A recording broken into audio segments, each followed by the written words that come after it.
how do you avoid looking flat during the fat loss phase? Another question I get a lot. Do explosive exercises help? That actually is pretty well connected with the previous question. And again, that's something that happens. If you go on T Nation Plus and you look at my Fat Loss Secret webinar, it's something I discuss quite a bit, like the looking flat, the fat and flat stage, looking worse before you're looking better. So you need to be mentally ready for that. But can you avoid looking flat while you're dieting down? If you're a natural lifter, probably not. You can mitigate the effect. You have some tricks that you can use to maintain better fullness, better muscle tension, better intramuscular pressure that allows you to feel more muscular. Creatine it would be one. Now, you ask specifically about would explosive exercises help? Well, yes and no. Okay, I understand why you wouldn't think of explosive work, although you would get the same effect from heavier lifting and even isometrics, is that anything that increases neurological activation will increase muscle tone. Okay, muscle tone is nothing more than a partial state of muscle activation. So if you have a nervous system that is more efficient and more activated, amped up, your muscle tone will increase. Now, muscle tone is not muscle fullness. It's not the same thing, but it can kind of compensate. You might have like smaller muscle, but if they feel harder, well, you know what? That's pretty darn good. Now, explosive lifting, because of the high neurological component, will indeed transiently increase muscle tone, meaning that for, let's say, a few hours after your sessions, yes, you will have an increase in muscle tone. So the muscles will feel harder, giving you probably a better look, which might kind of compensate for the flatter muscles that come from decreased intramuscular glycogen, intramuscular water. Okay. Now, if you really want to use tricks to prevent flatness during dieting, the first thing that comes to mind would be increasing electrolyte levels, meaning sodium, meaning potassium, meaning magnesium mostly. If you make sure that these are high, and the thing that people don't think of when they're dieting down, yeah, they understand that carbs intake is probably lower, although you should probably not go like completely no carbs when dieting down. It's not necessary, and it's probably detrimental for muscle building and muscle maintenance, and especially for maintaining that look, right? But when you cut calories, or especially when you cut the crap food that might be in your diet when you're not dieting down, you will be cutting out a lot of sodium. Okay, that's one thing that people don't realize. With the flatness that comes from dieting, it can come from lower glycogen stores. But a big factor is a decrease in ions. You have less sodium, so less water will be held in your tissues. That's good for muscle. That's good for even intramuscular water or extracellular water, but it does make you look bigger and feel fuller. When you work with bodybuilders, okay, if you're backstage and the bodybuilder is flat before going on stage, the go-to strategy is to eat chips because of the high sodium and somewhat high carbs content. But it's really mostly the sodium that does it. Sodium will increase vascularity. It will increase fullness pretty quickly, okay? So right from the start, if you want to have a chance in maintaining some level of fullness while you're dieting down, you should maintain or maybe even increase sodium level. That's especially true if you also do a lot of cardiovascular exercises to lean down, because you will be sweating more, which means that you will lose more electrolytes. So sodium, potassium, magnesium should be increased while dieting down. That will go miles into helping you feel fuller and having fuller muscles. Okay, so oftentimes when people have a cheat meal, they are instantly fuller.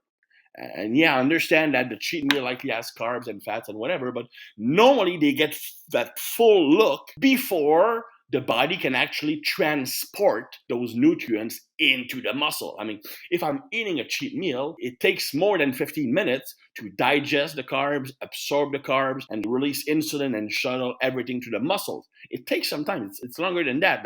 Digestion itself, especially with a large cheat meal, can be up to 2-3 hours. But you can almost feel the fullness instantly. That's because of the sodium that is part of most cheat meals. You eat a pizza, the sodium will be absorbed and transported faster than the carbs. So really, it's those electrolytes that help you stay fuller. Okay. Now, obviously, another strategy could be to have higher carb days in your week. Like, for example, using a more of a carb cycling strategy, which is, in my opinion, a better approach for fat loss than it is for muscle growth. Now, the main benefit of carb cycling is that you can actually go lower in carbs for a few days. But just as your muscle glycogen stores start to dip down and you increase carbs intake for a day to refill your glycogen stores, I'm not telling you to eat crap. It's not a cheat day. It's a day where you consume a higher amount of quality carbohydrates with the main goal of increasing glycogen, intramuscular glycogen back. I mean, I'm dieting myself for a photo shoot in 2 or 3 weeks, depending on the availability of the photographer.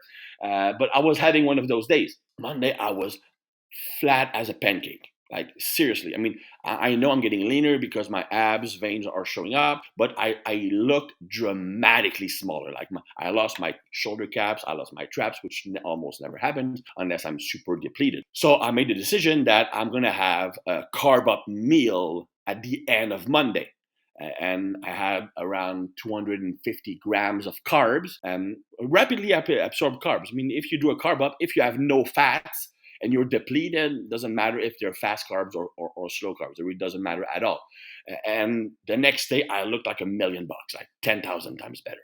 And the day after, I still look pretty good because the body can store something like 400 grams of carbs in your muscles. So that 250 pretty much almost fill the tank up. So that serves several purposes. First, it allows you to, you know what, you will never really run out of carbs. I mean, if you have two or three low carb days, depending on how long it takes you to be depleted. So during those days, you can still train hard. You have the carbs in your muscles, the glycogen in your muscles. And just when you start to have that flatter look, and you need to be objective about this, and then you can refill the glycogen stores. And to do that, you need clean carbs. You don't eat fats with it, okay? Because you don't want to store fat on top of it. And then you just decrease and you just go back and forth like that. You can keep training harder. Now, another benefit is that you can much better see the actual progression in your physique as you're getting down in body fat, because you'll find that the lower in body fat you get, the easier it is to become flat. And when you're flat, not only are you looking smaller,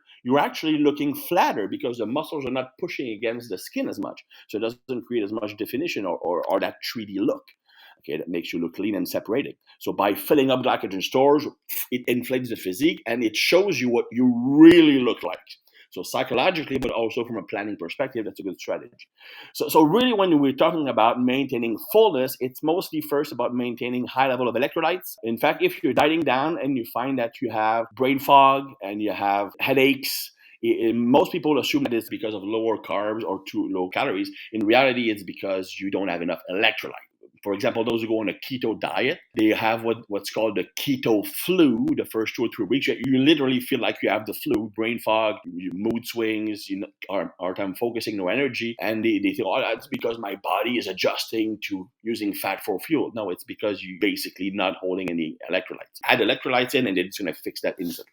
So really the strategy, if you want to improve fullness while dieting down, sure, explosive work and strength work can make the muscles look harder but not fuller, and that's transient. Whereas making sure that you either keep carbs in your diet by not going totally low carbs, or if you go low carbs, you have carb up days as soon as you feel flat, and also maintaining a high level of electrolytes and including creatine will go miles into helping you stay fuller when dieting down.